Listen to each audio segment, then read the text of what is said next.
Hello everybody, today we're going to be taking a walk down memory lane and taking a look at the Mandalorian Battle Pack. This set was released in 2020 and was item number 75267. It had 87 parts and 4 minifigures. So I decided to take a look at this set because I actually recently got this set sealed from a buddy. And I'm like, why not just take a little bit of a walk down memory lane and see what the sets look like. This is only 5 years ago, but it was a nice little battle pack and something easy to put together. So without further ado, let's hop right into it.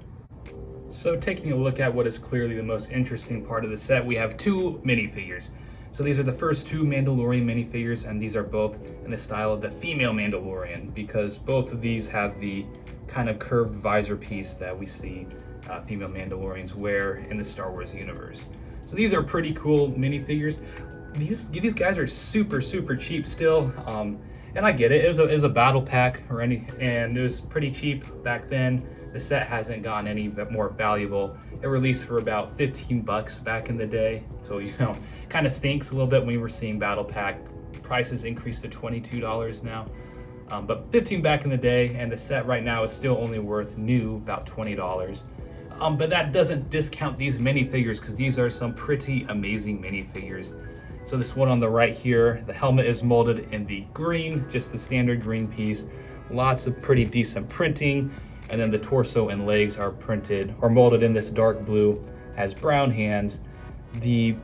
Actually the torso here is in the dark green. You can kind of see that. So it's just the arms and the legs that are printed or molded in the dark blue.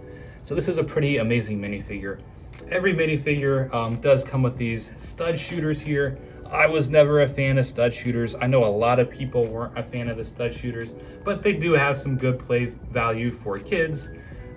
They don't actually make these anymore, but so if these are new to you, you're a new fan of LEGO, you simply just click this lever here and try not to lose it, because these things do shoot pretty far, but it does shoot out the little stud here and does make it pretty fun for kids to play with.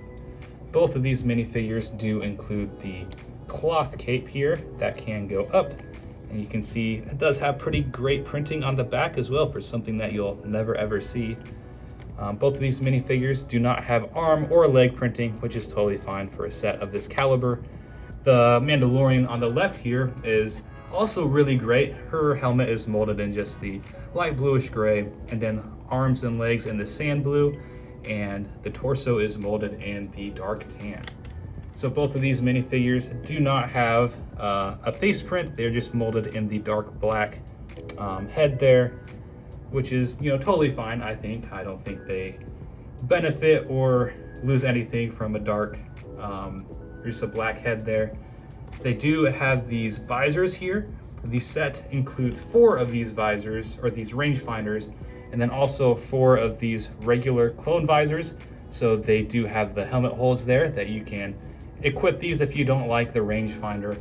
Or the next 2 minifigures we'll take a look at originally do not have anything in their default style, so the set is nice to give you lots of options. So that does it for these 2 guys. Let's get on to the next 2. So these next 2 minifigures again are really good. For a set that isn't very sought after, I think these minifigures are pretty great. So the one on the left here I think is maybe my favorite from the set. He's got a helmet molded in the dark orange, and then his torso is the dark bluish gray, and then arms and legs in the dark brown. Both of these guys also include the stud shooter here.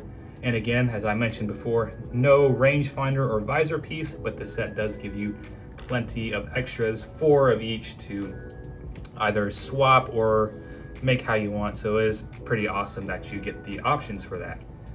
The Mandalorian on the right here is molded in the helmet is molded in the light blue, the azure, and then everything else is in the arms and legs are in the dark bluish gray, and the torso is actually in the sand blue. So it is kind of cool that they decided to, mold the torso and arms in different colors for every minifigure in the set.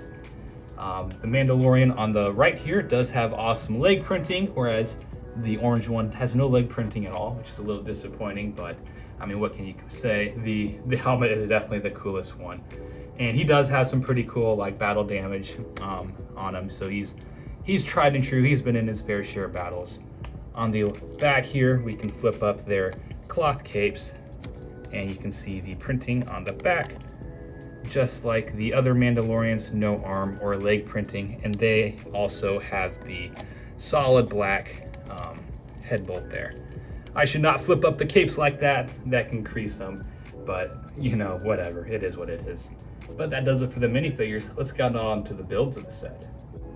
All right, for the first side build here is just a pile of rocks. It is pretty lackluster, not very interesting, and totally unnecessary in my eyes.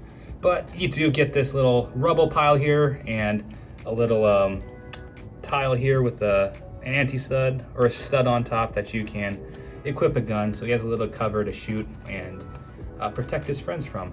It is put on this 6x6 light bluish gray plate and just has some slopes and inverted, or these cheese slopes here.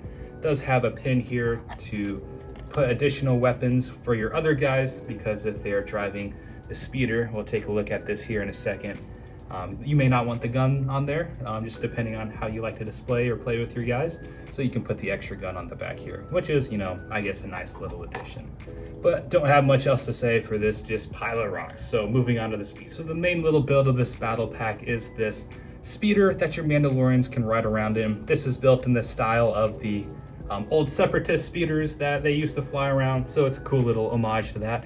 This time it's built in the dark tan and then just some grays and blacks throughout.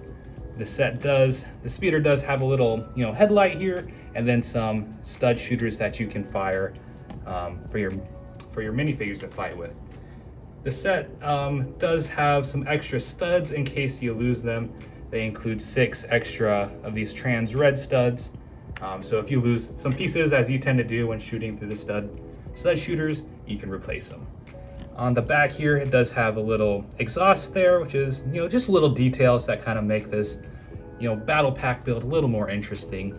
The minifigure can sit down. It's not all the way down for me, but it sits all the way down in there and then can hold the steering wheel to swoop around. And that's where the clip on the back of the rock pile comes in handy in case you don't want to have your minifigure flying with his gun, so you can just flip that on the back there. So that about wraps up our review for the Mandalorian Battle Pack. So out of my rating from A to F, I think I'd actually give this an A, because it is a pretty decent battle pack. I know it wasn't a very popular battle pack, and you know, it's not the most exciting, especially with this big pile of rocks here, but I think for a young kid getting this set, it is a lot of fun. You get some pretty colorful Mandalorians there that you can army build. It is an army builder. Then you get some terrain to play with and a speeder to fly around with. The stud shooters are great for young kids or with a good play. It's a good play feature. For maybe the adult collector, it's maybe not the most exciting set. It's also not the most valuable set. So if that is what you are after, this is not the set for you. But I think for some very interesting minifigures and some high quality prints, this is a pretty decent set. So I like this set, and it was a good walk down memory lane. So I will see you guys next time.